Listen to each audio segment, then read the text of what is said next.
Welcome to the Death Taco Podcast. I'm your host, Chris, and today I'm joined by Calvin. It's your boy. And today we're here to talk about the 1984 horror film directed by Fritz Kirsch, written by the horror legend Stephen King, Children of the Corn, 1984. But before we get into that, I'm going to go ahead and let Calvin do his plugs. That's right. It's your boy, Chipotle Son. You can check me out on Facebook and on Twitch. It's Chipotle Son 01. We live stream every day, multiple times a day. And come check me out, show your support, and just know that somebody does suck more than you, and it's me. And that's not like sound effects in the background if you can hear it. I know it sounded like for atmosphere we put a storm in, but no. He's just bringing the fucking storm, yo. That's right. Bringing the storm, baby. And as for me, you guys, you can check out the Instagram page, the TikTok, Facebook, Twitter, all that shit. I've had somebody ask me recently, like, how do they put in requests for videos? I'm going to be making an email soon, but in the meantime, just hitting up either the YouTube comments or the Instagram comments where I post thumbnails and shit. So those usually go up before so you can know what videos are coming. Dope. But yeah, that's just the information I want to put out early on because I know doing them at the end of a 2-hour podcast, not everybody's going to fucking get there, bro. But with that being said, let's go ahead and get into Children of the Corn. So we both saw this movie very young, right? Yes. This is kind of one of those cornerstones in my mind of like horror films. Yeah. Stephen King in general, bro, he's got bangers. All of his Oh. movies for me are just... All of them. I think that's because the Sci-Fi Channel loved him, bro. That's where like my dad lived at, like on that channel when he'd fall asleep. So I was exposed to, you know, Cujo, Christine, fucking this, The Mist. The list goes on and on. On and on. He's probably got pages filled of movies that he's done and books that he's written. Cujo, I'm glad you said Cujo, man. Cujo was that's another classic one that I liked. Yeah. And a lot of those stories, bro, are short horror stories. They're called novellas because they're only like 80 pages long or something. Like when I listened to the Children of the Corn book, I think it was only like a 2-hour Audible book. I listened to the audio book. Oh, shit. So it's recommended if you want to check some of those out. However, though, I looked up It for shits and gigs and I started listening to it. It's like a fucking 40-hour goddamn Audible. Oh, shit. I got like 10 hours in and I'm like, oh God, there's another 4 of these I got to do. But yeah. So Children of the Corn. This is one of those fun experiences I like where I've only seen this on the made-for-TV version. So getting to watch, like, the straight, unedited, uncut, you know, version is dopeness. Yeah. And, I don't know, would you say there was more blood than you remember? Yeah. Yeah, I'd say There is a lot more blood, there is right? a lot The more kills are a blood. lot more graphic and stuff. Yeah. Especially in the diner. I don't really know what you'd compare this to. This is a unique premise, bro. It has its own category. Yeah, like it's definitely, there's culty vibes, a lot of religion. Yeah. Like Stephen King kind of created like his own mythology and shit, which was tight. I guess to describe the movie, first of all, is like there's just this couple driving cross country. They're in the Midwest trying to get to Cali or some shit, right? Yeah, it's his birthday and they're on road tripping it. And when they're crossing, they accidentally hit a kid. Yeah. And now they have this kid. I'm not going to get into what they do because I'll talk about that in the spoiler part. But they end up stumbling upon this town where they can't find any adults. And they keep finding all of this like religious corn paraphernalia. Yeah. And that's kind of what the premise of the movie about is them discovering what's happened in this specific town. That's right. And yeah, it's unique. I like that whole like Peter Pan, Lost Boys. It kind of reminds me of kids doing their own thing, Lord of the Flies type shit. Yeah. And I don't know, could you think of what you would compare this to, or is this like specific, like a Stephen King thing? Yeah, this is just a specific Stephen King thing. I can't even think of any movie that would come close to compare to this. Yeah, there's nothing I can really compare it to. It's in its own category, man. I mean, there's really no movie that I could think of that comes close to comparing what happened in this movie. Yeah, the story is very unique. Yeah. I take it back. There is one movie called The Children. Have you seen this? It's a newer movie. It's where just like kids flip out and just start like murking people. What? No. And like literally like any child is capable of this. It's about some family out in like the middle of some winter country, or not winter, some winter state, you know, where you're isolated in the snow in some rural part of the town, and their kids just start going nuts. And it's like not filmed at all satirically like this. It's dark. Oh shit. People just like legit realizing their kids have turned into like Satan. Oh my god. It's called The Children? Yeah. I feel like I could take on some kids. You would think, man. I think, that's something we'll talk about. So the main actress in this is Linda Hamilton, and then some guy, Peter Horton. I don't know who Peter Horton is, but Linda Hamilton's a chick from Terminator. Oh, I thought she looked familiar. Yeah. And she's another one of those characters that kind of portrays that believable badass I've talked about before. Uh-huh. Not so much in this one. I think in this one, you know, they played her pretty soft. Yeah. But in the Terminator movies, she's definitely boss. Badass. Hell yeah. So to see her in this, I think I kind of took some like Sarah Connor characterizations of myself and then put it in this character, which makes her seem probably harder than she was. Because now that I'm thinking about it, she wasn't really too hardcore in this movie. No, she was... She was definitely damsel in distress. Yeah, that's a good way to put it. And like I said, I read the book before this. Completely different movies. Not like totally, but just like the story and the end of it. In the book, spoiler alert, do you know what All in the Family is, that old TV show? You've never seen it? It's got Archie Bunker. Nope. It's basically this old, angry, like, white dude that just, like, hates his wife but loves her, like, subliminally. And it's like, it's a sitcom. And she's always questioning him, like, why don't you do this, Archie? And he's like, shut your goddamn mouth, Edith. I'm gonna do it. And he's the main dude. And he's just always talking shit, and he's always grouchy. That's more or less who the main guy in this movie was in the books.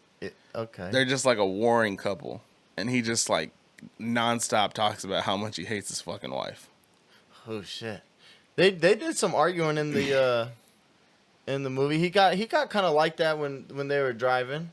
Kind of, bro, but in the book it's so much worse. Like in the way book, worse. that's the focus of the story. Is they're like on the brink of divorce as they're like figuring all this shit out. But the main focus is like everything they're running into, the husband's like, you fucking bitch. There you go. You know, they get into the car accident. I'm never going to hear the end of this one. Right. Just nonstop, bro. But anyways, yes, that's the biggest difference between that is the focal point is less on the actual town and stuff. It's more on the couple while this shit's all happening in the background. But a good listen. It's bigger delve into the mythology and stuff, and it's pretty cool. So it's recommended if you want to check that out. But with all that being said, I think we've done a good job of building up to the meat. Yes. So if you haven't seen Children of the Corn 1984, I recommend you going to check it out. Once again, it's an old ass movie. You should have seen it. And if you're here, you want to hear what we think about it. So what are the thoughts, Calvin? Did you like it? I like it. I love Children of the Corn, man. That's always a classic for me, man. It's always like you said, a cornerstone. Love it, man. It seemed like it was way more gorier in this one. Mm-hmm. You know, but in all honesty, though, if I was attacked by... Okay, hold on. First, let me say this. Some of those kids, okay, were fucking adults. It was Teenagers of the Corn, man. Yeah. It was not children. Those were teenagers, adults. Young of the corn. Young adults of the Corn. Young adults of the Corn. But those kids, those kids get down, man. Mm-hmm. They took out a whole cafe. I'm aware. I don't see how the logistics don't work out for me, but I mean, you kind of take yourself out of the real world for this story. Yeah. Like, I don't know. Like, so it's weird because the real main villain of the story is an evil entity, right? Yeah, he who walks behind the rose. Yeah. And it's like this supernatural. They never say if it's demonic or whatnot. It's some spirit that like talks all the kids into murking their parents, Yeah. which confuses me because I didn't remember that part of the story. Yeah, I always thought it was just that little. Yeah, I always thought it was the dude. little preacher guy. Yeah. Who, by the way, is like a 20-something-year-old man. Is he really? Yes. And I always want to mock his voice, but I can't fucking do it. Like, I'm really good at mocking voices, and I always want to, but I can't. Give it a shot. Or do You will be punished. You will be punished, goddamn you. You will be punished. You will be punished. You will rue the day. Malachi. It's like that high pitched fucking. I love that actor, bro. That shit. That kid was fire, bro. Yeah. He believed everything. I believe this is a preacher kid that talks 50 kids into murdering their parents. That kid played that part perfectly. He did that. Him and the main bad kid, bro. Yeah. Malachi. Yep. I always thought Malachi was the short little dude, and then Isaac was the tall redheaded killer dude. Nope, totally fucking. I started paying attention more. I'm like, oh shit. Malachi just seems like a short name to me, you know? Yeah. No, I always remember the carrot top looking motherfucker. Yeah. My boy Malachi, bro. Yeah. There's a real specific part that I always have like ingrained in my memory when it comes to this movie, and it's the part where they kidnap Linda Hamilton. Uh-huh. And he's in the middle of the town, and he's like calling out for that guy while he's in hiding. You remember what he's saying? Bert, her blood will shed. No. He keeps saying one word in particular. What? What was it? And he says it in this like Cookie Monster voice. I don't know. Outlander! Oh, Outlander! Oh, yeah. Outlander! We have your woman! Yeah, I thought it was something I missed. Yeah, the Outlanders. Because he says it like 9 times, bro. Yeah. Outlander! And I always say that to my girl, bro. I'm always, because she fucked up when we were watching The Boys. You ever seen The Boys on Amazon? The Boys. It's a superhero TV show. No. Oh, well, there's a character in it who plays like the evil Superman, and his name is Homelander. And she always fucks it up and calls him Outlander. So as soon as she says it, bro, like I just gotta repeat that. Outlander! Outlander! Outlander! Anyways, but yeah, so that's why that guy is like forever ingrained in my brain when it comes to this movie, and hell, just that word in general. He's got it like locked. That's how you know like the impact this movie had on me, because this was before I even ran it back to do this. That's his word, man. He knows that. Outlander. But like you said, so the blood. It's not really gory, but there's a lot of blood. Yeah, more than what I remembered. Isn't it like people coughing up blood, stab wounds and shit? Coughing up blood, people get their neck split and blood just going, and all the blood on that kid's suitcase. I don't really remember all that. Yeah. And like we were saying though, like the logistics of a town of kids being able to murk every single adult seems really unlikely. But then again, we don't know like how many kids. Yeah. The element of surprise, maybe because people are separated because it's like a rural town in Nebraska. Yeah. On a side note, the name for the town Gatlin is dope. Yeah, I like that name, Gatlin. Gatlin, Nebraska. Not even. I wonder if it's a real place. It's gotta be. It should be now after this. Bro, they'll name a town fucking anything. Yeah. There's probably like a shaved balls fucking.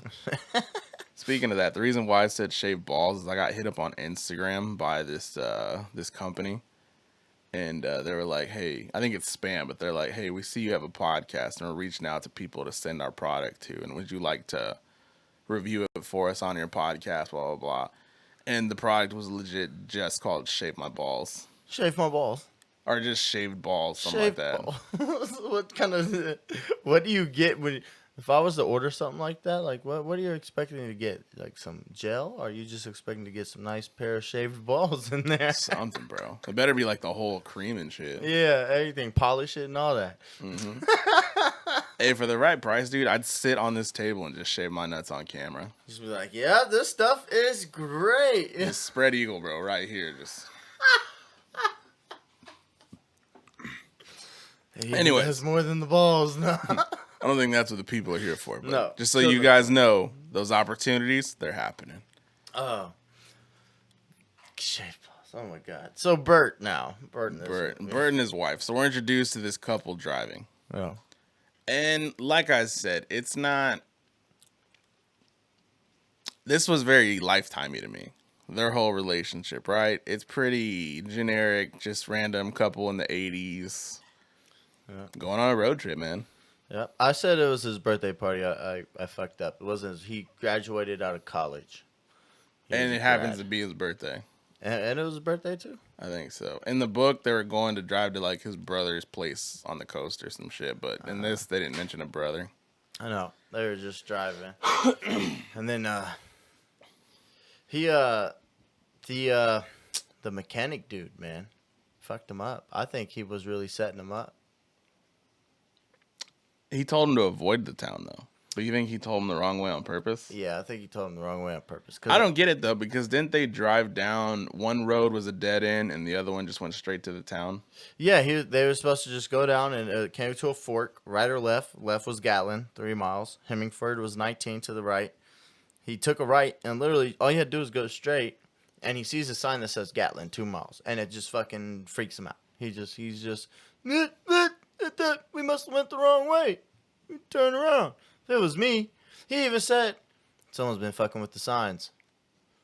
He says it? Yeah. Oh, okay, so it's foreshadowing. Someone's been fucking with the signs. And then gets to 1 mile of Gatlin and is like, I don't understand it. Takes the right. Like, dude, just keep going straight. Just keep. And so after they keep going, they run over a kid, man. Yep. Kid. Now, I wanted to go back and pause this because it looked like the kid was like when you get possessed and your body kind of shoots up and your head goes up like that, you know, that's how it looked like he was kind of just floating in the middle of the road. Mm-hmm. Yeah, so I wanted to pause it and go back and look, but I tried it and the movie started all over again, so I was like, fuck this, He like, it wasn't that deep. Yeah, but it looked like he was standing there possessed in the middle of the road by he who walks behind the rose, kind of just leading these outlanders to the place. But yeah, he smacked the shit out of that kid. Oh, yeah. I think they showed it like a lot too, didn't they? Yeah. Him hitting the car, flipping over the car, and then 60 rolls on the ground. And that's a callback to, I don't know if it's a callback to, but that happened in another Stephen King movie called Thinner. Thinner. You ever seen that where it's about a fat dude who runs over like an Indian guy's wife, and then her husband's like this 100-year-old fucking like chief, this Indian chief, or a gypsy. And he puts a curse on this fat dude and makes him skinny, like scary skinny. Oh, shit. That's the whole plot. That's how that one starts, though. But except that dude, he's just getting topped off by his woman when he runs over this like gypsy lady. So I'm always like, was he kidding? No, that was a different movie. No, these two were just fucking bullshitting with the radio or something. The map, they couldn't find they couldn't find Gatlin on the map. Gatlin. Bro, how much dick would it suck to have to read a map to go everywhere? Have you ever had to do that? Yeah. My uncle, he's a hunter. He hunts, and I used to go with him hunting, and he would pull out these fucking maps and hand me the map. Recently, I just went with him recently, and I have to read the maps, and I have to figure out. I look at the map, kind of see, and it sucks, man. It really does suck because doesn't make any sense. It doesn't. You see a whole bunch of shit, and then there's times where I'm going, and then it just ends because there's a river right in front of us. And he's like, can't go this way. I'm like, well, on the map says we can. Really, all the map does is point you in a direction, right? You never really know where the fuck you're at. You kind of just go, well, it's supposed to be that way-ish. This way-ish, yeah. Like, these set of trees in the map look familiar. Because it's not like there's a little dot that shows. It's not like a mall map that shows you are here. Yeah, no. It seems very inconvenient. You just have to read, you got to read the street signs, man. And some of those street signs are like 150 East and Nay Street. Like, you got to walk like 100 feet in the wrong direction just to see that, like, okay, fuck. This is where we're at. Got to go the other way. But no. So, yeah, they're reading a map. That's how they run this kid over. And the husband, I should probably look up these fucking guys' names. There's only 2 of them, so it's not like it's going to be hard to remember. Bert, yeah. You already knew the names. Yeah, Bert he's a doctor, so he gets out and he looks at the kid. He flips the kid over and notices oh shit, this kid's throat has been cut Hey, you know, deliberately. the pessimist in me would have just assumed, like, even if the kid's throat was cut, like, oh, it's because I ran him over with the car, his throat cut. Yeah. That's what happens to people when they get hit by cars. His throat just gets cut. Hey, I'm not gonna lie, I would have kept driving. Ooh, that's a tough one. I would have kept driving, man. For one, we're already lost in a Yeah, small in the middle town. of nowhere, bro. Yeah. Cornfield, nobody around, no cameras, houses, nothing. no houses. Kid in the middle of the road was just levitating there. I'm not gonna stop. I would never drive through the middle of the country again. Yeah. I would keep going. Yeah. I would drive around that entire state. Not going to Nebraska no time soon. Nah, dude, I'd drive past Mexico or some shit every time. Yeah, because, I mean, like, you're going to call the cops. You're probably going to go to prison, even if it's unintentional. Yeah. Yeah. You're going to go to jail for manslaughter. I think it's when you do it on accident, right? Yeah. And you'll get hit with inattentive driving, which is where you're not paying attention. I got one of those. Yeah. I know. I try not to break the law, but the law needs to be broken. Sometimes the law's just in the goddamn way. But man, what had me really confused was he tells his wife, he noticed that the kid's throat's cut. Mm-hmm. And he goes and tells his wife, get in the car. There's something seriously wrong. Like, he knows this kid was murdered. Yeah. And then instead of just kind of getting the fuck out of there, he does, what do we call it? What the white people do? Oh, yeah, WPS. Yeah. White people syndrome. He does that. He's got WPS out the ass, and he's like, you know what? The kid's throat was cut. I'm going to grab me a tire iron and walk out into this cornfield and see if anybody's there. And then he finds his blood-covered briefcase. He's got this weird itch, but his white people syndrome doesn't let him respond to it, so he calmly just walks out of the corn and goes back to the car. Where his wife was almost murdered. Yes. And then, even more questionably, doesn't he grab a sheet, wrap the dead kid's body up, puts it in the trunk of the car, and then they keep going? If you do not look more like a murderer now. Son, if that's not something that is exclusive to your people, on God, I would never, there's no way. You wouldn't see a black family do this. You wouldn't see a Hispanic family do this. Nope. But then again, I mean, I get it. It's compassionate. He's thinking like, all right, let me send this child, home to his family. Yeah. He's going to own up to his mistake. But, Well, actually, at this point, he's convinced that somebody else has killed this kid. Yeah. But that's really fucking shaky ground, bro. I just found this kid with his throat cut, and then I hit him with my car, and now he's in my trunk wrapped up in a blanket. yeah. Like, bro. Ridiculous logic, but I love it for the fucking sake of our entertainment. You got to just think about what the guys are going through. How people are thinking in the 80s. Yeah, it's like 84, right? Or 84. 84. So you got to think that maybe people back then, they're a little bit more compassionate for people. And he was a doctor, so maybe he thought, I can explain this. But you're in the middle of the fucking country, bro. You don't know what this town is like. They could have been, Hills Have Eyes or fucking Texas Chainsaw Massacre for all you knew. Yeah. They could have just wanted to do mob justice and just strung your ass up in the middle of the town square. Yeah. Oh, man. And it gets even more, it gets even more questionable when they get into Gatlin. But no, so they get into Gatlin. Yeah. And his woman is instantly like, yo, fuck this place, dude. Instantly. It's empty. Yeah. What are we doing here, man? Yeah. And he's like, no, don't worry. We'll find I something. just need a phone. And I think he even, hears kids laughing or some shit. Yeah, when he's in I think it's the cafe. Nope. He goes into the cafe where everybody was murdered. And it's just littered with fucking corn. Corn's everywhere. He goes to use the phone. Phone's dead. And sees kids outside the window. And the kids take off running. And he tells his wife, Vicky, what's her name? Vicky, get in the car. Don't let them get away. We're going to chase them down. And it looks like he's about to run over another motherfucking kid. He just got that itch, bro. It happened one time and now it just doesn't stop. I got him. No. So him seeing the kids kind of made him, there's people here, there's kids, they got to have parents, and whatnot. I don't want to do play-by-play of the movie. I'm trying to get away from that. Okay. But so like in the books, it's explained that this has happened like 10 years prior. Yeah. In the movie, how far do you think? Like It was 3 years. they said 3 years. Yeah, there was some. She found something in the house, and she was like, "This was from 3 years ago." Ah, okay. Yeah. Yeah, because I think it's the same thing that after this they stumble upon the church and he finds like all the fucking weird corn stuff everywhere. Yeah, and the picture and the that was in town hall with that There's a lot of foreshadowing. demonic picture in there. Yeah. Because even when he finds the kid that he ran over, his briefcase, doesn't he have like some like weird corn talisman or some shit? Yeah, I didn't know if that was like for his safety, like if he made that for his safety, or if that was like placed in there by the he who walks behind the rose. It was probably his own thing, man. Because like if you think about it, how like even if you're not super religious, but you were raised, I'm assuming, some type of Catholic, Christian, some shit. So a Bible to you is still, it's a Bible. Yeah.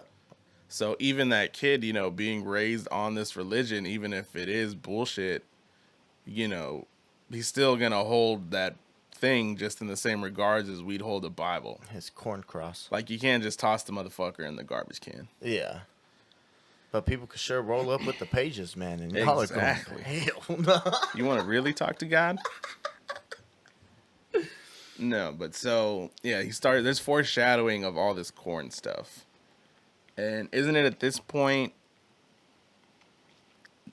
what happens in the church? Because I know her car gets attacked, right? Yeah, they try to steal her car or something. Does he walk in on a ceremony? Yeah, at the end he walks in on a kid's 19th birthday, and he's got the pentagram fucking getting carved into his chest, and they're about to drink out of his blood. Some real Waco shit.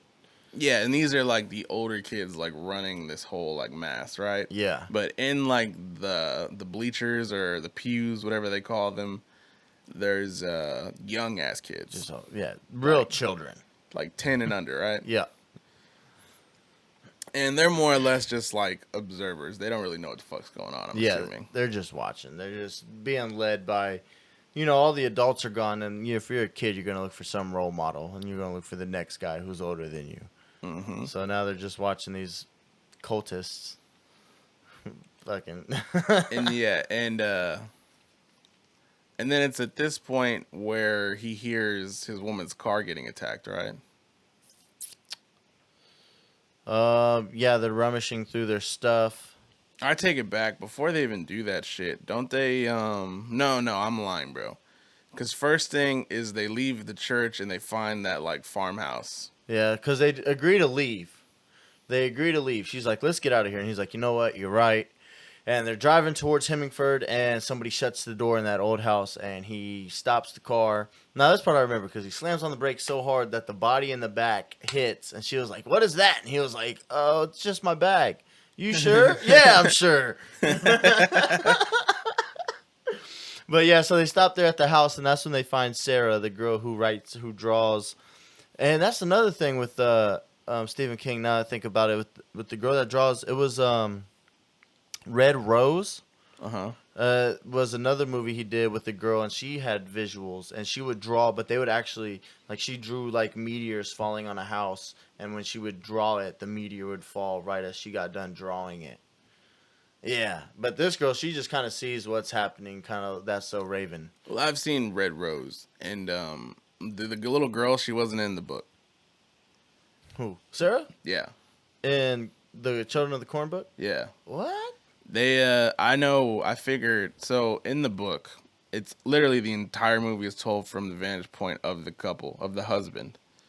So we're kind of seeing the kids and shit are like this existential threat. They're just coming and we don't know anything. The only thing we're given is the clues, like the corn, no parents.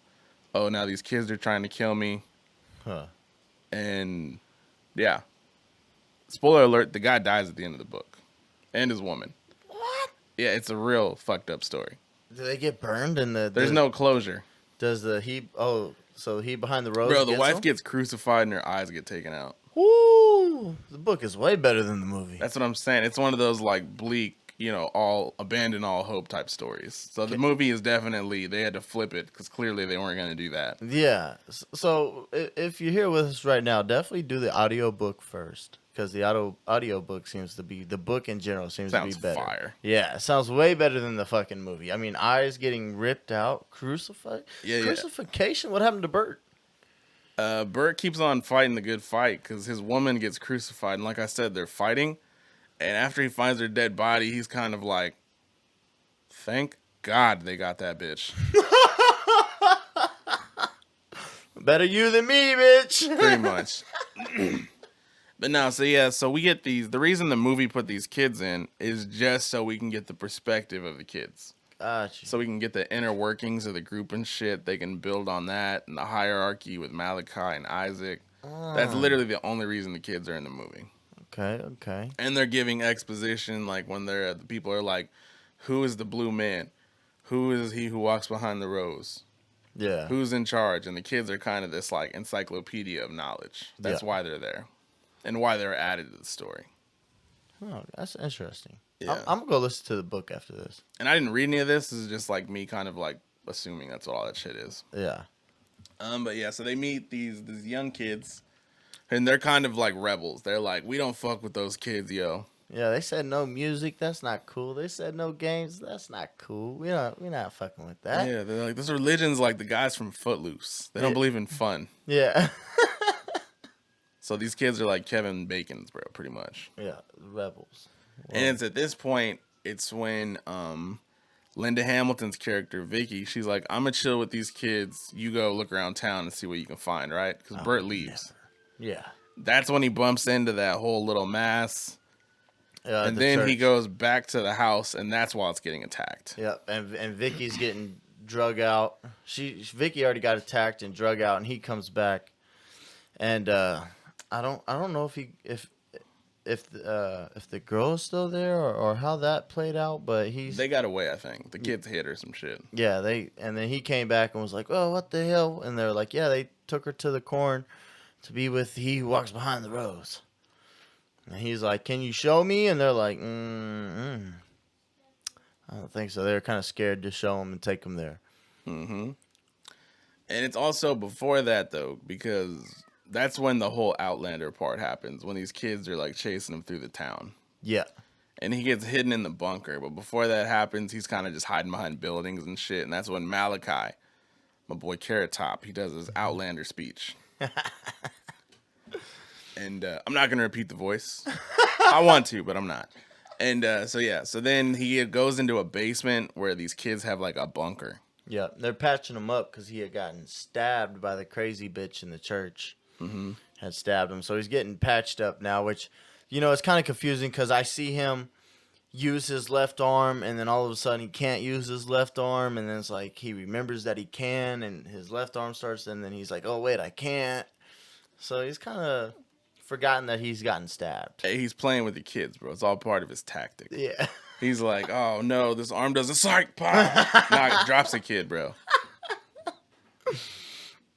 That'd be fucking dope. That's what he actually did. But I don't think that was. I think it was just continuity error. Yeah. So yeah, they're starting to figure shit out now, And that's when fucking he talks to kids into taking him to the cornfield where Sarah.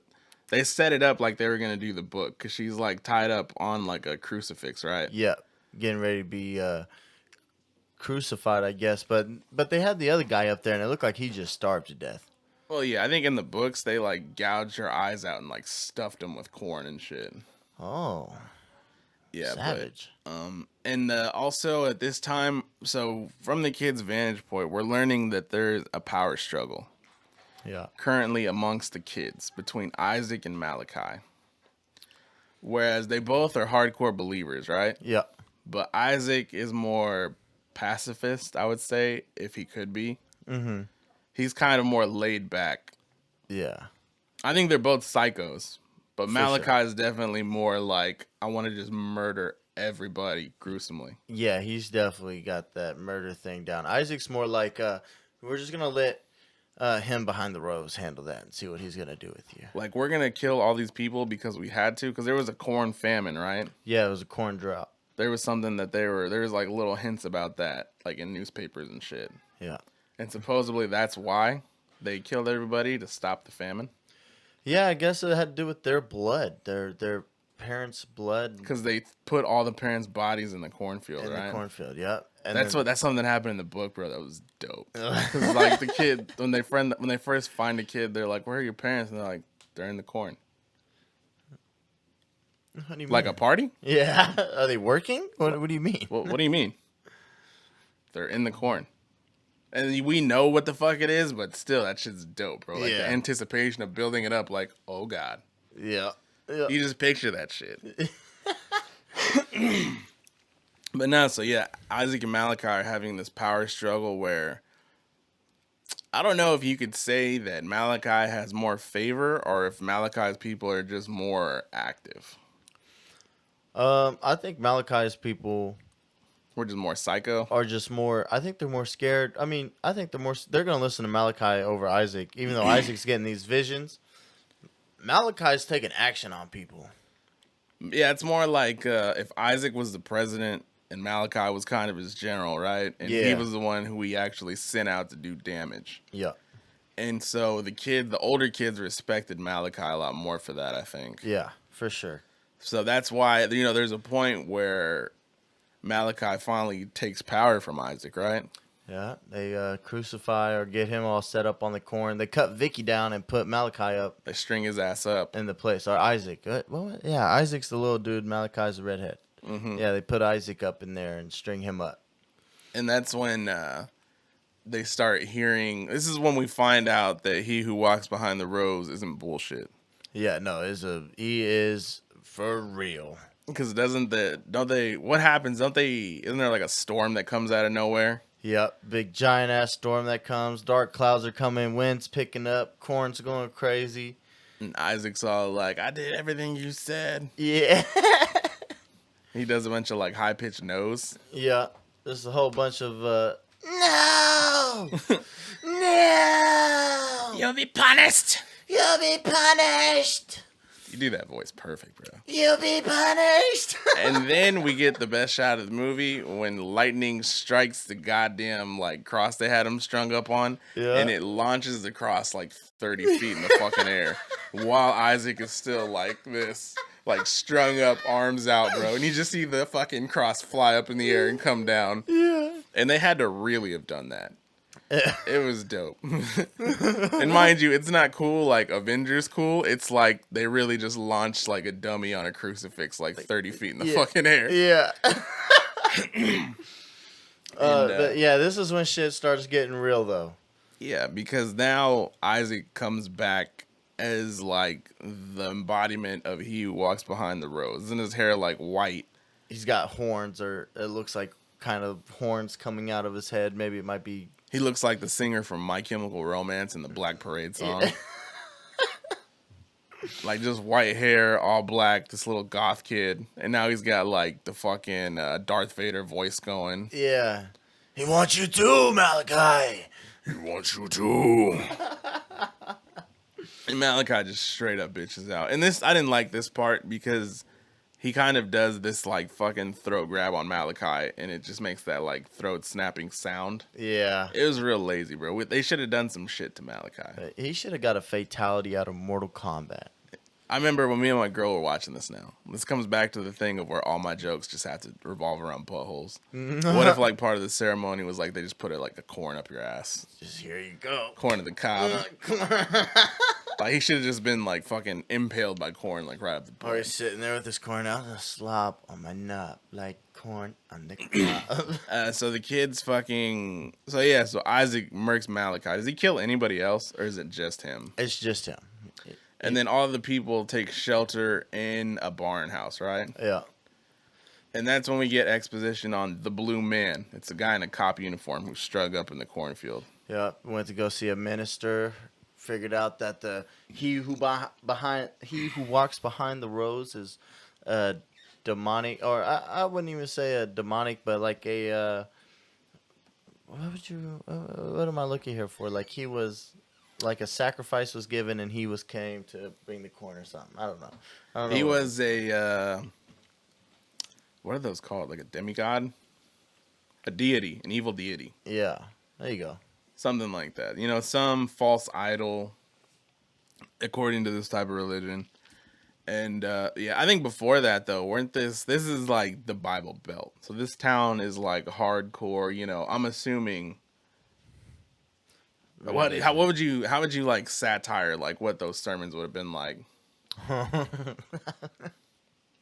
Rejoice, brothers, for he will be coming. He will return in his name. Just like the guy on the Name. radio. Amen. Just like the guy on the radio when they were in the car. You ever seen a movie called The Last Exorcism? Yeah. It's pretty much what that guy does. When he's like saying like I can make a sermon about how to make eggs. First you get the pan, and then you walk into the kitchen, fit the oil, turn the high to medium height. My brothers. And everybody's just fucking like acting like they're possessed by like the spirit. Anyways, but yeah, so that's pretty much like what this town was like, I'm assuming, which is why Isaac was able to, you know, these kids are familiar with that type of shit. Yeah. So by the time Isaac does the same thing, and with that fucking voice, bro, he'd probably had me killing my parents. Yeah, for sure. For sure, dude. I believe in him. He's seen it. I believe it. He's got the sight. He's got the sight. He's the chosen. So, but yeah. Anyways, how the fuck did I get there? We were just thinking about what their religion was like and how their sermon went. Yeah. So they're all hiding in the barn. Oh, because we were talking about the blue man. Oh yeah. So we learned from the kids, once again, the kids are exposition machines. Yeah. The blue man tried to burn down the cornfield. Then who stopped him? And they all stop and do this like fucking sitcom moment. Malachi. They all do it. They all say it like in unison. And that's when the guy's like, oh, okay, so all I got to do is burn down the corn to stop this thing. Oh. Seems like a stretch, but... So they do this elaborate plan. And also, there's like a storm outside. That's why everything's like, this is like crucial, climax. Everything's got to happen quick. Everything's happening. Tornadoes coming is what it seems like. And we never see Isaac at this point. Never. He could easily just walk into this barn and just smoke everyone. With the fucking Darth Vader grip that he has. Yes, but he never walks into the goddamn barn. No. So instead, these people have time to orchestrate a plan, learn this story. Bert runs out to the middle of the goddamn cornfield and turns on a gas pump, connects a hose, gets entangled by some corn. Yeah, that was starting to get a little stretched to me when the corn started to have this Jumanji feel to it, and it was wrapping up their legs and yeah, and he gets saved by the little boy, Job. I thought it was Joey. Is it just Job? Yeah, it's just Job. J-O-B. My boy. That's not my J-O-B. That's a man's name, bro. Job. Nah, but so he tells Job, like, hey, go connect this hose now that you're here. Hold on, yeah. First off, when he's cutting him out of the corn, he's like, Job, what are you doing here? Get back with the other kids. Get out of here. And he frees himself from the corn, and then literally like 4 seconds later, Job, I need your help. Connect this over here. If I was Job, I'd have been like, I just helped you, you fuck. Yeah, like, what the fuck? You just told me to get out of here. I hope the corn grabs you again, penetrates you this time. There's a lot of corn penetration going on in this. A lot. But, so they turn the gasoline on, and I can't remember, how do they light it? Does he have a match or some shit? He makes a Molotov. Oh, yes, of course. Makes a Molotov. Throws the Molotov. And he fucking misses. Doesn't even break the Molotov. And you know what? Job goes to grab it. He stands there. This is definitely the ultimate dad move, bro. Like, he kind of like has his hands on his hips and he's like, go grab that. Go grab it. Fuck. Yeah. Go get that. And he comes back, doesn't he? And he's like, don't miss this time. Yeah. Legend, bro. And he launches it. A Patrick Mahomes throw. Because that's my boy, Patty Mahomes. And he launches it.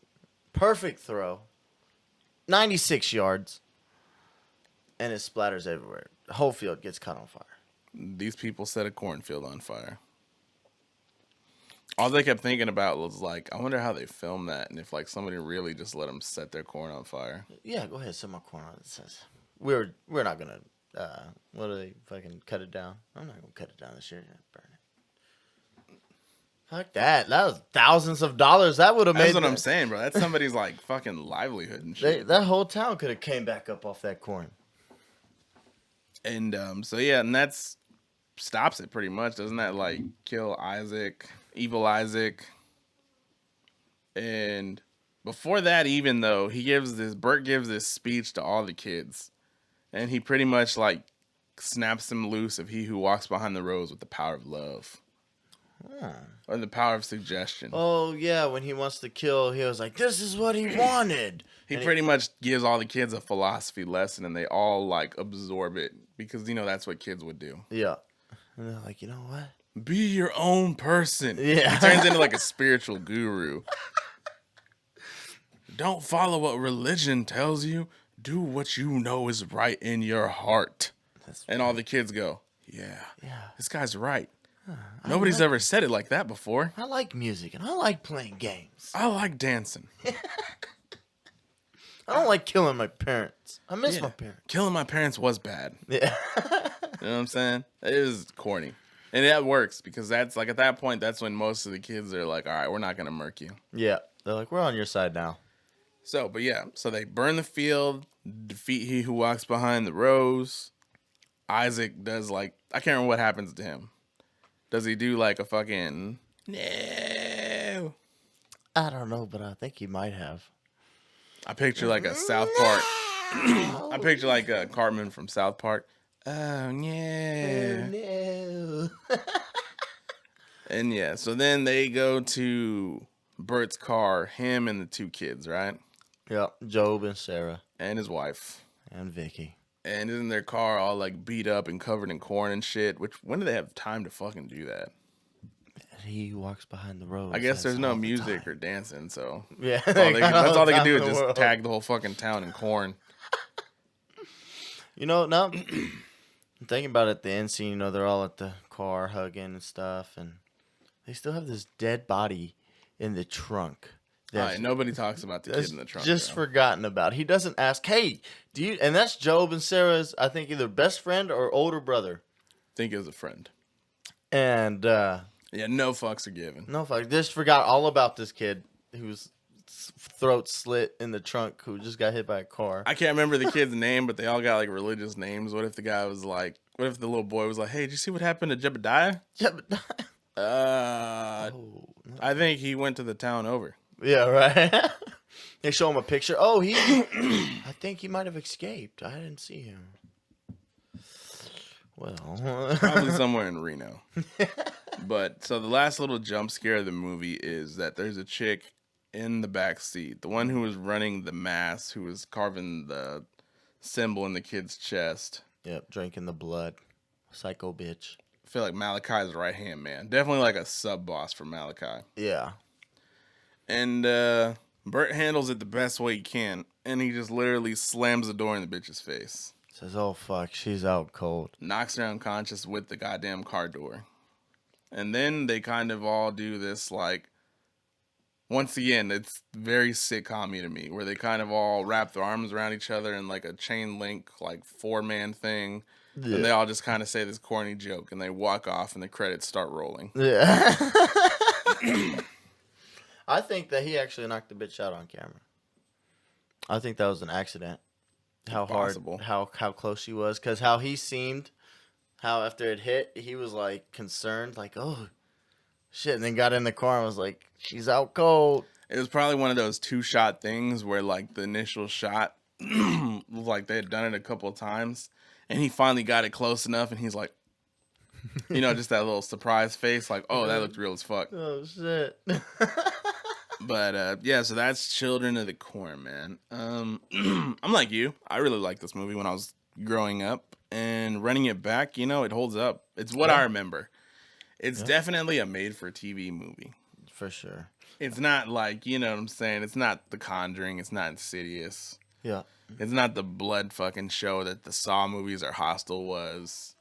it's an 80s, campy horror movie. It's like Friday the 13th, the original ones. But I think its premise is unique enough to put it slightly above, just a basic ass slasher movie. Yeah, for sure. I'm waiting for the inches. Waiting for the inches. Let's go ahead and break it down, man. So what do you give it? 5. Whoa. 5 inches. That's the biggest rating I've given on the podcast is a 5. I sign off on that. I won't go 5 because, like I said, the fact of how I think a lot of 80s movies are going to suffer from this. That's just the look of it. Not enough gore for me. But just in terms, it's better than a 3. It's a 4 for me. Okay. I'll give it a 4 because I would run this back. Oh, for sure. I would watch it again. I watched it with my kids, and I was a little terrified. I was a little scared for myself to watch it with my kids because I was like, these motherfuckers are going to know that they could team up and kill me. Yeah, let's not give them any ideas. Yeah. Yeah, just thinking about that. So a lot of the parents, they didn't just they got poisoned. Yeah, a lot of them Which is fucked up. Because you think you're like, my kid couldn't take me. They could poison you. Easily. Yeah. While you're incapacitated and then kill you. That'd be fucked. God, dude. Jesus. I will say this, though, now that I think there was another Children of the Corn, I think maybe the second one, where they were in a hospital and these kids ran a table down with a knife at the end and cut somebody clean in half against the wall. I've seen that in a couple movies. Yeah, I like when they do that. That was in The Omen. That was in that. I'm pretty sure I've seen it some other places, but yeah.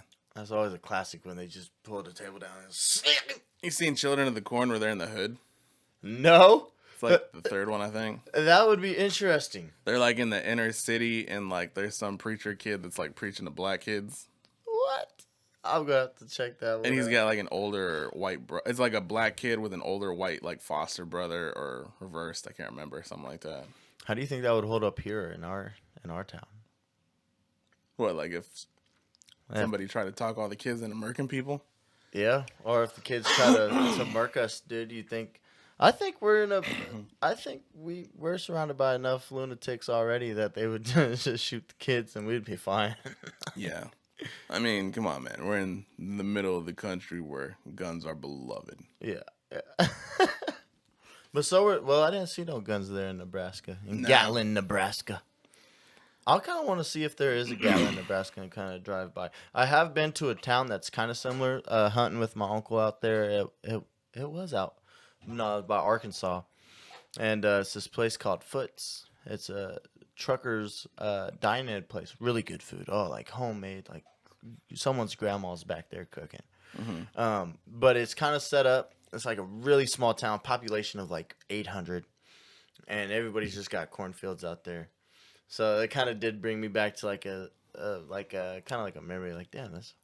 I always think about that every time because we live in the city, so there's not like corn and shit around here. But when you do get to those like rural areas, I do think about that. Yeah. I mean, that's what Stephen King fucking does, bro. Every time you see a St. Bernard, you think of Cujo. Mm-hmm. Anytime you see those old classic cars, well, this is a little bit of a stretch, but Christine comes to mind for those. Yeah. Hotels, The Shining. Yeah. Like he has that thing. Clowns, it just keeps going, bro. Yeah, he definitely he's a master. He needs to be in a Hall of Fame of writers. Easily, bro. All of his stories, man, he's taken over like something. Yeah. Stephen King's a great author. Shout out to Stephen King. Yeah. But, all right, guys, so that's going to wrap it up for the portion where we talk about the movies. I'm not really sure where we're going. This is always kind of like vague for me. I feel like I can prepare better for this part, but. This is all, I call this the STS. What's that? Shoot the shit. Shoot the shit segment. Try to say that quick. Shoot the shit. Shoot the shit segment. Shoot the shit segment. Shoot the shit segment. I like that. Shoot the shit. Just have like gun effects. Just have it fart noises. Shoot the shit. I like it, bro. So how's the streaming been going, man? It's going good, bro. I just hit one of my videos just hit 1.3 thousand views. No shit. Yeah, so that was cool, man. My getting to look through, I get to see where it's come from. Like 15 people have viewed, 40 people have viewed. And then I jumped up to like 480 people have viewed, 800 people. And then I hit my first 1.3 thousand, and that was legit. Now, it's not 1.3 thousand people watching me at once It's just people haven't have clicked on it. who have clicked on it. And then let's say if they went back and then came back, that would have been like 2 views. But for someone to do that 1.3 thousand times, you know, that was kind of legit. So it's cool. That's cool because that's people you don't know and you know it. Yeah. I'm having troubles with my computer right now. I need to get a new computer. But besides that, man, I'm going to paint a section of my wall green so I can have a green screen behind me. And then instead of just being like a floating head, yeah, I'd probably just get my whole body in there somewhere. So, Are you using your phone for a camera? Or do you have a... Oh man, I have a PlayStation camera. How I have it set up is so fucking bootlegged. So I have my PS4 camera and I live stream Twitch on my PS4. And then that's automatically connected to my account. And then I open up my phone and go to my Twitch app and I view my video and I copy the link. I go to Facebook Gaming. I put in the link and then I hit go live and it mirror screens my phone. So then I just go back to my video and I hold my video up and I place it there. So it's like going from my phone, then screen mirroring it to Facebook. I lost you halfway through there, but I think that's the point. Yeah, it's fucking a lot, dude. I get you, man. Nah, it's no stranger, bro. That's how this shit is set up. I mean, I got my camera, I got the mics plugged into this, and it's all separate. It's all got to be like bastardized together like that. So I feel you. Yeah. But it's cool, man. I love doing it, man. Every time I get hella views, like if I get like 9 people watching me, man, I always shout out fucking Death Taco Podcast. Not because it's the only podcast that I know or that you're my friend, but it's just that I do it because you're my friend and it's the only podcast that I know. Hey, man, and I appreciate it, bro. But nah, like, doesn't it feel, this shit feels productive, bro. Like, it feels better than just, you know, going to work and going home and not doing shit. Yeah, it does.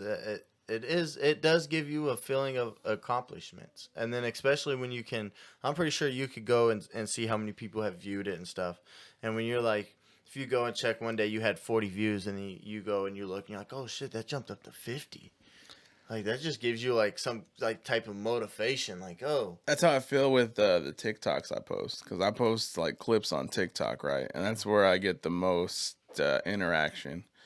And on TikTok, bro, I could post a clip, and on average, they get 150 views. But I want to say, like, about a third of them get, like, 600 plus. whoo, hell yeah. And, like, you know, 80 likes, fucking 50 likes, shit like that. And it's always dope to me because, you know, on TikTok, there's a lot of females that just post, like, twerk videos and Yeah, shit. Or there's people hate that. dancing, or there's something, like, you know, there's just some pull. So for people to watch what we do, it's literally just talking, bro. It's Yeah. literally the picture of us just speaking, and motherfuckers fuck with it. And they like that shit. And for me, that's like, all right, that's cool. That's just my personality or your personality. Whoever, you know, the highlight of the clip was, is what's pulling people in. Just the Death Taco itself, man, is what we talk about. There's a whole bunch of horror fanatics out there, and they have, you know, everybody has their own opinion about stuff, and they love to hear other people's opinions or point of views, and that's what we do. We give our opinions, our point of views. Oh, that sucked. That was cool. It didn't have enough blood, and people are like, yeah, you know, I agree with them. Like, they're right. Yeah, dude. Like, for me, I think what what's different about what I do is I look more of the comedic aspect. Like, I have my brain works weird, bro. Like, I always think of bits, like, during horror movies. Like, because I want to get to where I talk with my cousins about doing, like, short films and shit. Kind of That'd like be dope. 10-minute, like, Facebook videos or something. That's Yeah. what I want to do. Like, just any weird thought that I got. Like, just something that's cheap and easy to film. Let's just make a little parody film or something. Hell yeah. I had I had wanted to do that, kind of make like short films of like just have a friend filming, and then you might have, you know, 4 other friends, and somebody might be clowns or somebody, you know, and just kind of go through and do that and just see. I wanted to do how many jump scares. I wanted just like hella jump scares happening, so no one could ever just sit in there and see, oh shit, I was not expecting that. They did it again. What the fuck? Type shit, you know? Yeah. Just like a machine gun of them. Yeah. You don't ever get the spider pop up on the screen. Wah! You know, just jump scare the shit out of you. Those always get me, dude. I fucking hate spiders. We should do reaction videos sometime. That'd be dope, dude. That'd be dope. Bro, I got like these like handful of videos I like watching that like are my go-tos to like fuck with people. Okay. They're like little 2 or 3 minute like short films, and it's just the jump scares in them are fucking insane because they're Yeah. just so out of the blue, and it's like such a good little 2 minute short film that you're like drawn. And when it actually happens, it's always 100% of the time it's gonna fuck you. It just gets you every time.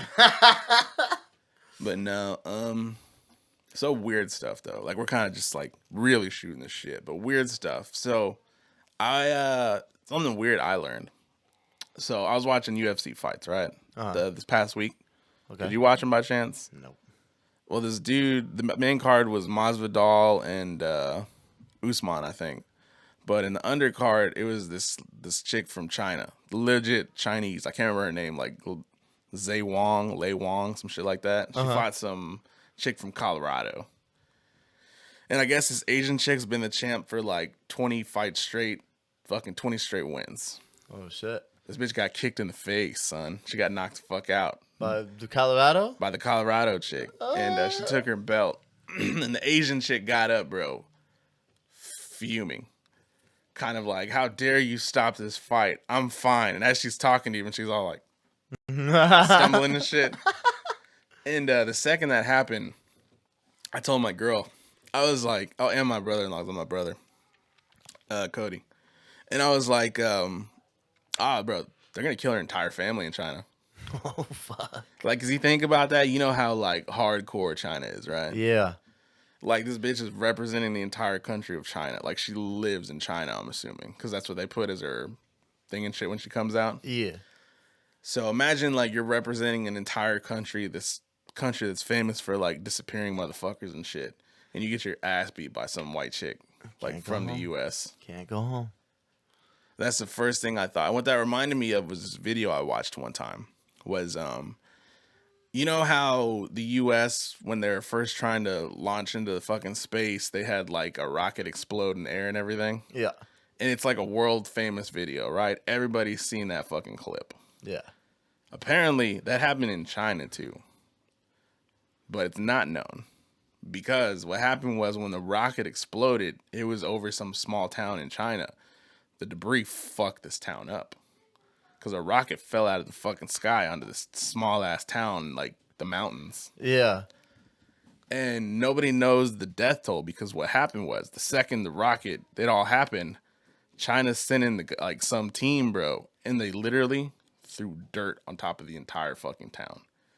Covered all the bodies. Presumably murked everybody that was in the town that could fucking say it even happened. Oh shit. Buried it. Just buried the town in dirt. Well, somebody got away if we're talking about it. Evidently. Or maybe some official leaked some information or some shit. Yeah. But that's fucking terrifying, bro. Yeah, that's shitty. I know. It's almost like the U.S. bombing a black community because they were on the uprise in Tulsa, Oklahoma. You talking about the, you seen Watchmen? Uh-uh. That's what that's about. Oh, really? That's the opening scene of the Watchmen TV show that's on HBO. It's that the fucking Klan and the government and whatever part of Oklahoma that was got together and they just fucking murked the biggest black community in the fucking country. Yeah. I haven't seen the movie, but I know that's just a fact. Yeah, they were like supposedly able to like rival New York and shit, right? Like Yeah. in terms of like that type of influence they had. Yeah, like they were gonna be like huge They were gonna be a mecca, like a fucking New York, Chicago type deal. and fucking nope. Right. Bombs. These very specific white people, not white people in general, were Right. having none of it. Yeah, they were like, no, fuck that. No one's better than us. Bomb it. That's fucked up, man. It's really fucked up. Yeah, dude, fucking this country's weird, man. And it's fucked up that China's burying people because their fucked up rocket blew up. A lot of fucked up places. The world is fucked up in general. You know what the history of the police department is? Like how it started? I heard this on Rogan, I think. No. They were created specifically after Lincoln abolished slavery. And in the South, they were created to hunt the slaves that were trying to escape to the North. Oh, shit. That's literally what their initial purpose was. Well, it seems like we need to get rid of the police. They never done me any good, to be honest. No. How do you fix that? See, what we do, this is what we do right here. Okay, let's hear President Calvin's speech. This is what we do.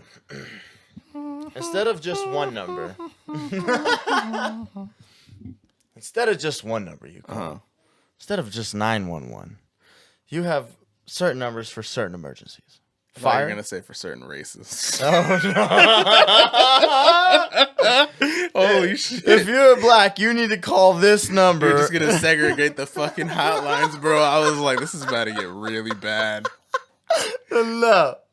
Okay. You were saying different emergencies. Different emergency numbers for different situations, right? So if you got your husband beating the shit out of you, maybe you call 622.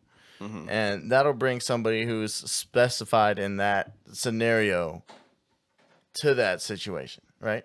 Yeah. Let's say you got a gunpoint at hold, right? Okay, well, you're going to call 844.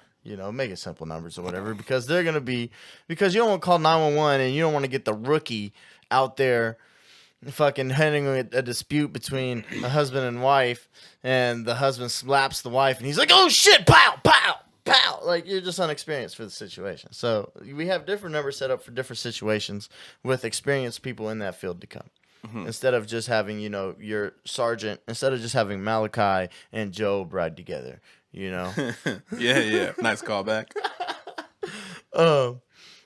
That's how I would kind of, maybe not, that's kind of just an idea. That's something that they could work on. It's having, you can't have a hostage negotiator be 911 and have the homicide unit be 911 too, and then expect to get the right person from that.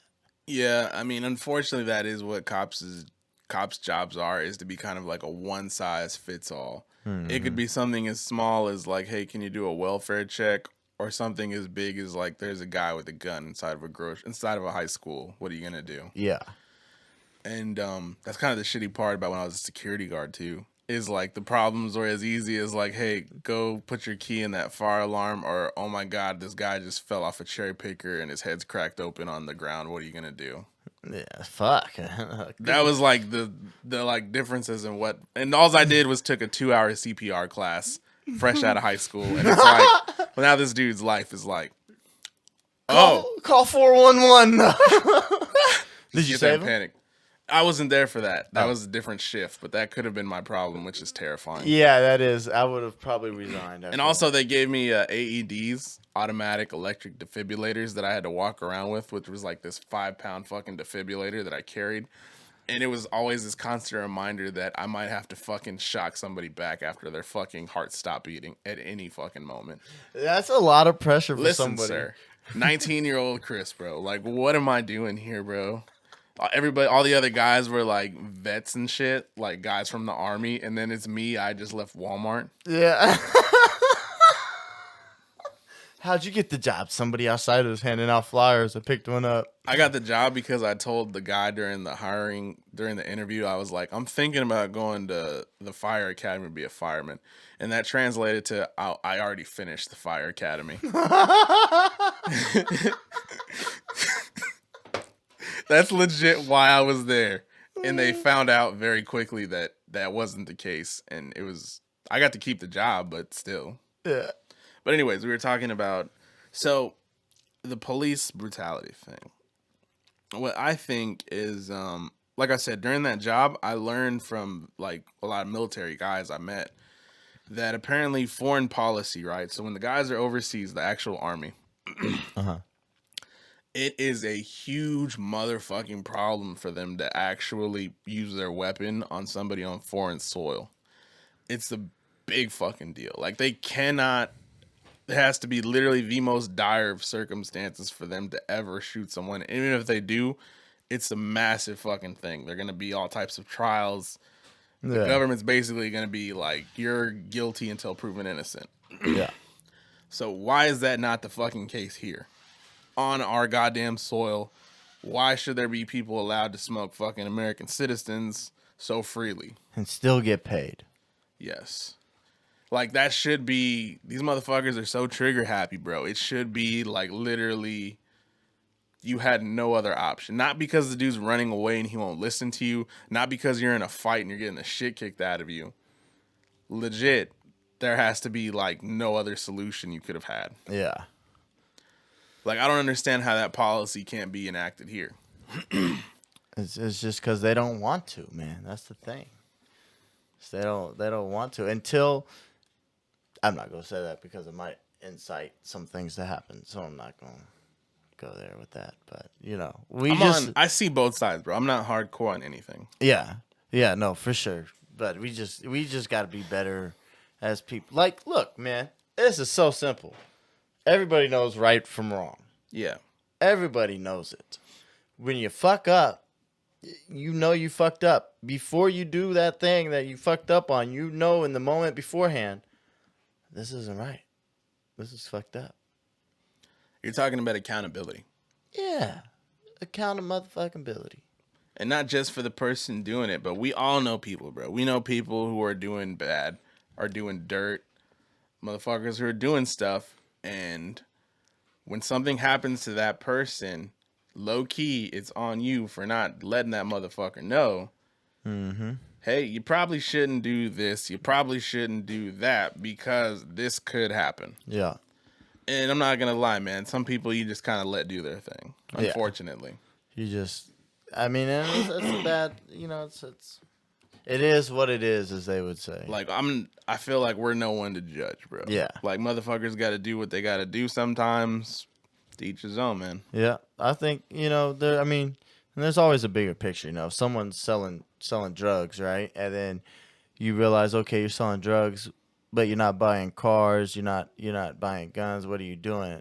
You're paying rent and you're paying bills and putting food on the table, but yeah, you're still gonna be like, people do things for certain reasons, and I think if we could figure out the reasons behind that, we could be able to judge people, or not judge, but like prosecute or convict people upon that, right? Like if you're selling drugs to feed your family, hey man, it's, you can't be selling drugs. Who are you selling drugs to? Oh, you're selling drugs to the crackheads on the corner. Okay. Oh, you're selling drugs to the kids in school? Nah, you gotta go sit down for that, bud, because that's wrong. Well, that's the hard thing about this is like, who is to say what's right or wrong? For some people, selling to the crackheads is evil. For some people, it might be selling to the kids. Like it's all confusing, bro. Yeah. Fuck, man. Why are we made like this? Why can't we just be like the aliens? They all get along. Shooting loads in space. Just shooting loads in space. That's all we got to do, man. Just turn on the anti-gravity and just watch jizz flow by. So you were talking about sketch places. Yeah. I've been through a sketch place, man. I was going to Florida. I was driving to Florida with a friend's dad, and we were driving through Alabama. And we're driving down this two-way highway, right? And we come through to this little-ass town. And there's this Afro man, really looks like Afro man on steroids, walking fucking what looks like Michael Vick's pit bull dogs who are fighting champions down the street on these chain-linked, just chains, man, wrapped around. I mean, dude was in a tank top like me, but fucking way more fucking Vin Diesel'd out. And we stop at this gas station, and the dude goes into the gas station too and just leaves his dogs chained up outside. And my friend's dad walks in there, does the gas, and I'm pumping the gas, and he's in there taking the time. And these dogs are just staring me down. And I'm just staring the dogs down. Cujo's in my head. I'm like, I'm fucking dead if these dogs get off, right? Fucking squirrel. A squirrel runs out into this fucking gas station, and these dogs lose it. And these dogs start jumping at the squirrel. And the squirrel sees the dogs and books it right towards me.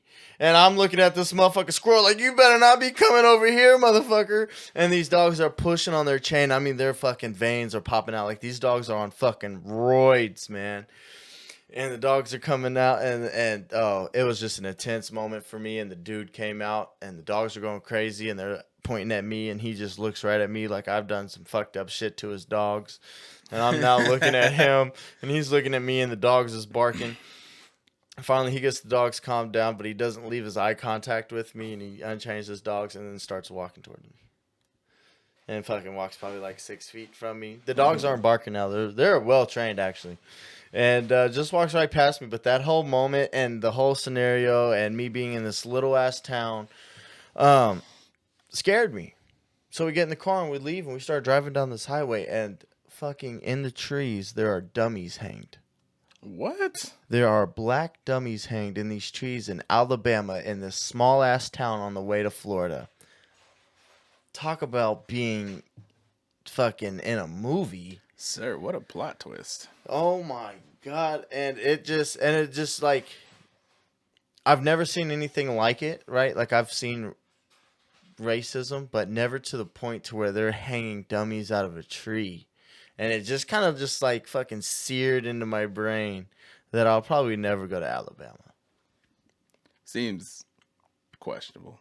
I mean, I know people from Alabama, so I mean, that was obviously just a shitty town. Yeah. Yeah, like I mean, and it was small. Like when we were I don't remember the name, but I knew the population was under 1,000. And it seems and to me, small towns scare the shit out of me. Just because how, you know, if everybody knows you're the outsider. Everybody knows you're not from there. You know, and that always fucking just kind of fucking scares the shit out of me a little bit.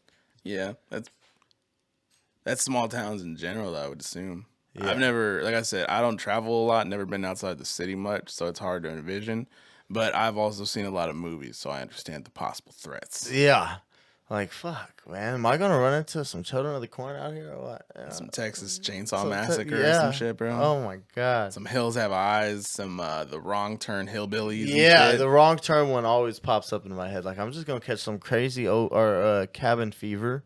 I always think I'm going to catch some rare disease out somewhere in a small town that only they have. And it's just contained in their city. You know, now I'm in there and I'm exposed to it. Everybody knows about those small town diseases. I think this was a good shoot the shit segment. There's something else. What else is there? What else is there? Or you know what? We might keep this one sweet and short. We need to. I really like once we could get the live audience, man, because the shoot the shit won't be so hard. Yeah. I mean, that and I need to do more homework. Like, I could easily, like, kind of how I thought of, like, the Chinese fucking disappearing thing. That's one of them. Like, I should probably have, like, 5 of those on deck every week. Which they're not hard to find. I just gotta, you know, take the time to fucking look for it. How would you search those? You ever heard of this website called Cracked? No. It's literally an entire website dedicated to, like, just weird, odd facts. Cracked. That's something I think my dad would be on, but he'd be very disappointed at the product. Up, bro. Cracked.com. It's like it's a website dedicated to lists. Top 10 this, top 20 that. Oh, okay. I like that shit. And like each of them, like I said, is just a different fun fact. And if you see something weird that you like, you just kind of look more into it and figure it out. I might bring me some too next time. Yeah. But with all that being said, man, we already did our plugs and shit. You want to go ahead and do it again for the fuck of it? No, but I'll give my celebratory salute of Chipotle Son, because it's your boy Chipotle Son. Tune in every day. We stream every day, multiple times a day on Twitch. That's Chipotle Son 01, and on Facebook it's just Chipotle Son. Come and support your boy. Come hang out, watch with us, talk the shit, and who knows, maybe we'll have a guest. What is that shit called? Appearance. Guest appearance. A guest appearance. Chris, a good friend of mine, Chris Jasso, who does a Death Taco podcast, could maybe join up someday. Because I see you have a game system, so cross plays. Possibly. I suck ass though, but I'll try. That's fine. I suck too. Hell yeah. But guys, thank you, Calvin. Thank you for whoever is here with us. This has been the Death Taco podcast.